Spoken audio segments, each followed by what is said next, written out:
तो अगर UP police में करियर बनाना एक सपना है तो ये चर्चा बिल्कुल सही साबित होने वाली है। देखिए, ये कोई मामूली गाइड नहीं है, बल्कि इस बड़ी भर्ती परीक्षा को क्रैक करने की एक पक्की रणनीति है। चलिए सीधे मुद्दे पर आते हैं। सबसे पहले जरा इस नंबर पर गौर कीजिए, 32,679। ये सिर्फ एक आंकड़ा नहीं है, ये 2025 में यूपी पुलिस फोर्स का हिस्सा बनने का एक जबरदस्त मौका है। मतलब एक बहुत बड़ा अवसर। लेकिन हाँ, ये भी सच है कि मुकाबला उतना ही तगड़ा होने वाला है। तो सवाल उठता है कि ये यूपी पुलिस परीक्षा आखिर है क्या। देखिए, ये एक मल्टी स्टेज प्रोसेस है जिसे यूपीपीआरबी कराता है। और इसमें सिर्फ किताबी ज्ञान ही नहीं परखा जाता, बल्कि फिजिकल फिटनेस और मेंटल एप्टीट्यूड का भी एक सख्त टेस्ट होता है। कह सकते हैं कि ये लॉ एनफोर्समेंट में एक शानदार करियर की चाबी। अब देखिए, जब मौका इतना बड़ा हो तो जाहिर है कंपटीशन भी जबरदस्त होगा। और यहाँ एक बात गांठ बांध लेनी चाहिए, सफलता सिर्फ कड़ी मेहनत से नहीं मिलती, स्मार्ट तैयारी करनी पड़ती है और सबसे जरूरी आम गलतियों से बचना होता है। तो सवाल यह है कि वो कौन सी गलतियां हैं जो ज्यादातर लोग कर बैठते हैं। और बस यही बात आज की चर्चा का सबसे अहम हिस्सा है। मामला सिर्फ घंटों तक पढ़ते रहने का नहीं है, बल्कि एक स्मार्ट और स्ट्रेटेजिक अप्रोच अपनाने का है। तो चलिए देखते हैं कि वो कौन सी गलतियां हैं जिनसे हर हाल में बचना ही बचना है। तो सबसे पहली और सबसे कॉमन गलती, एग्जाम पैटर्न को समझे बिना सीधे पढ़ाई में कूद पड़ना। मतलब लिखित परीक्षा का स्ट्रक्चर क्या है, कौन से सब्जेक्ट्स हैं, किसका कितना वेटेज है, ये सब जाने बिना तैयारी करना सच में अंधेरे में तीर चलाने जैसा ही है। अब आते हैं दूसरी बड़ी गलती पर, और वो है सिर्फ और सिर्फ रिटन टेस्ट पर फोकस करना। कई लोग ये भूल ही जाते हैं कि फिजिकल टेस्ट भी सिलेक्शन प्रोसेस का उतना ही जरूरी हिस्सा है, जिसे आप छोड़ ही नहीं सकते। और इसे नजरअंदाज करने का मतलब है अपनी पूरी मेहनत पर पानी फेर देना। और लिस्ट यहीं खत्म नहीं होती। कुछ और भी कॉमन गलतियां हैं जिन्हें लोग अक्सर हल्के में ले लेते हैं, जैसे टाइम को ठीक से मैनेज ना करना, पिछले सालों के पेपर्स को एनालाइज ना करना, मॉक टेस्ट को बाद में कर लेंगे सोचकर छोड़ देना, और हाँ, करंट अफेयर से अपडेट ना रहना।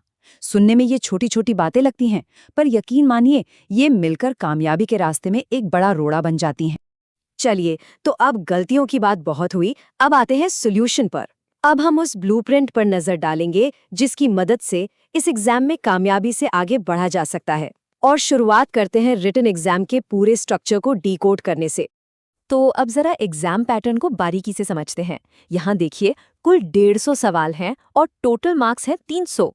एक चीज पर गौर कीजिए, मार्क्स लगभग बराबर बंटे हुए हैं।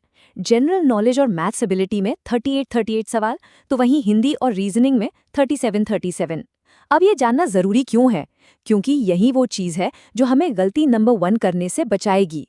मतलब किसी एक सब्जेक्ट पर बहुत ज्यादा और दूसरे पर कम ध्यान नहीं देना है। यहाँ हर सेक्शन को बराबर तवज्जो देनी होगी। अच्छा, अब बात करते हैं मार्किंग की। हर सही जवाब पर मिलेंगे पूरे 2 मार्क्स। लेकिन यहाँ एक लेकिन है, हर गलत जवाब पर 0.25 मार्क्स कट भी जाएंगे। इसका सीधा सा मतलब है कि तुक्केबाजी से बचना होगा।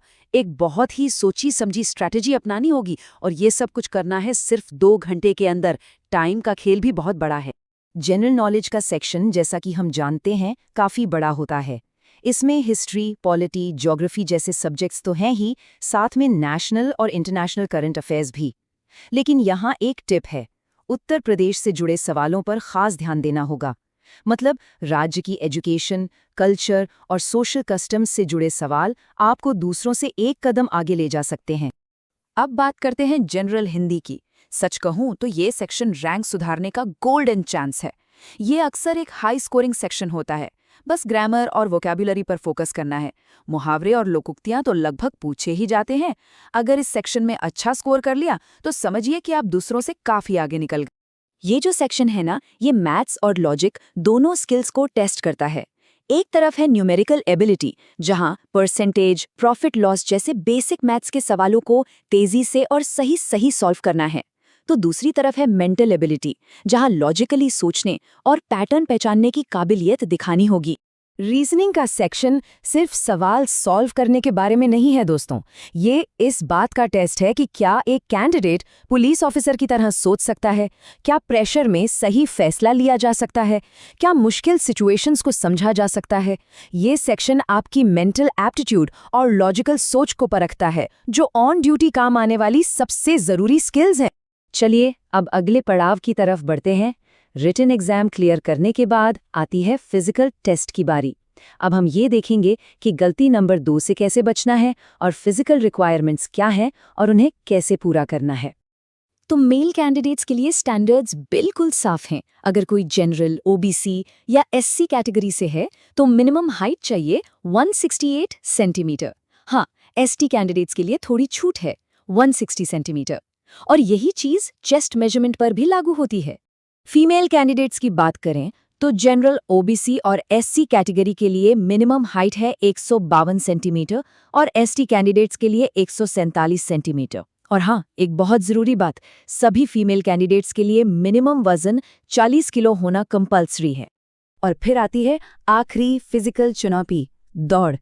मेल कैंडिडेट्स को 25 मिनट में 4.8 किलोमीटर दौड़ना है और फीमेल कैंडिडेट्स को 14 मिनट में 2.4 किलोमीटर। ये सिर्फ दौड़ नहीं है, ये आपके स्टैमिना और इच्छा शक्ति का असली टेस्ट है। तो अब हमारे पास पूरा ब्लूप्रिंट तो आ गया है। अब वक्त है इसे एक ऐसे प्लान में बदलने का जिस पर अमल किया जा सके। तो ये जो आखिरी हिस्सा है, ये कामयाबी के लिए एक पक्का रोड मैप होने वाला है।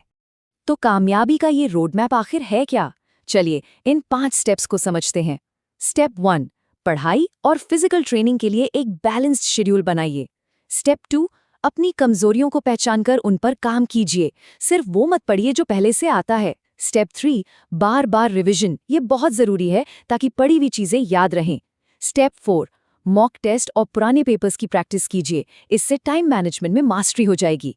और आखिर में स्टेप 5, हो सके तो किसी एक्सपर्ट से गाइडेंस जरूर लीजिए ताकि तैयारी सही दिशा में हो।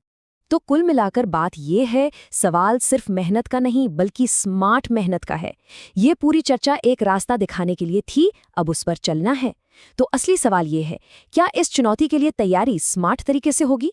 क्योंकि आखिर में सफलता उन्हीं को मिलती है जो होशियारी से तैयारी करते हैं।